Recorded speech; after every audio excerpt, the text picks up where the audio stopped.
To unpack some of the witness testimony at the inquiry, we're now joined by Gushwell Brooks.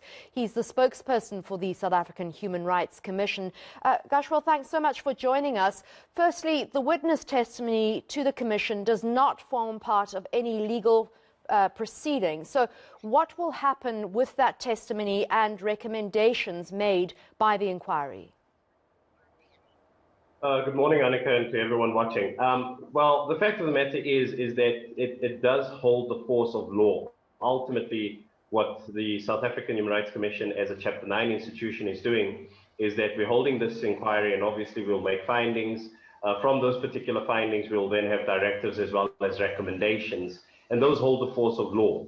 Of course, we have a constitutional court judgment that tells us that when a Chapter 9 institution does make a decision of this nature, that you need to comply with it, and if you wish to have it overturned, that you need to apply to court to have it reviewed. So, of course, that's what we are doing here. But as you correctly pointed out, it's not of a prosecutorial nature. That is up to the South African Police Service as well as the National Prosecuting Authority. Instead, we are looking at the human rights violations that occurred. Gushwell, we've had very few arrests regarding the unrest, and so much of the tone of post the unrest has been what started it, what was the genesis, and who were the kingpins behind it, or was it a series of reasons? Will you be looking into that at all?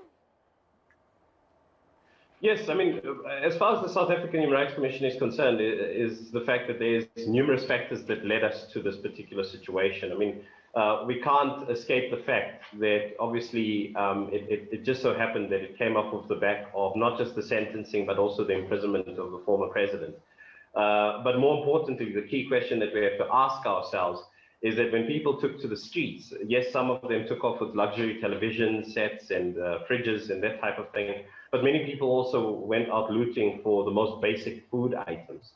And we also have to look at the role that poverty plays and how that then poses a risk to our freedom and our security within South Africa. And simultaneously also, we also have to take into account the blatant fact that, it wasn't just, that we have to look at, but also that communities, for example, barricaded themselves in, were killing people, were beating people up, were destroying their property, all in the name of race. So there's a multitude of factors that we have to look in that led to this particular issue. And then last but not least, of course, also the role of the state, because you, me, and everyone watching this right now have the right to freedom and security of the person, and you can't guarantee the right to freedom and security of the person if we find ourselves in a situation whereby the police and intelligence services fail to act, to quell this type of thing. So those are some of the issues that the South African Human Rights Commission will be looking into.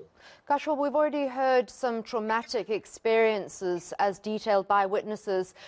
What were some of the highlights of yesterday's testimony, and who else is the Commission expected to call to testify as you carry on with the inquiry? Well, the inquiry will take 3 weeks, and we're going to have a multitude of actors participating in this.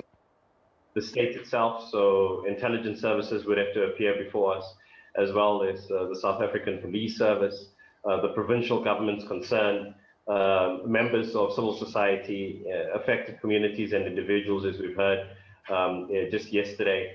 I believe that tomorrow there will be a site visit that will be conducted in Phoenix, if I'm not mistaken, and media is welcome to tag along there as well, to see, as the situation had unfolded. But these are some of the measures that we will be taking over the next 3 weeks to try to get to the bottom of this and understand the impact on human rights. Very quickly, have you had any pushback from state security witnesses or people who've been subpoenaed to appear before you?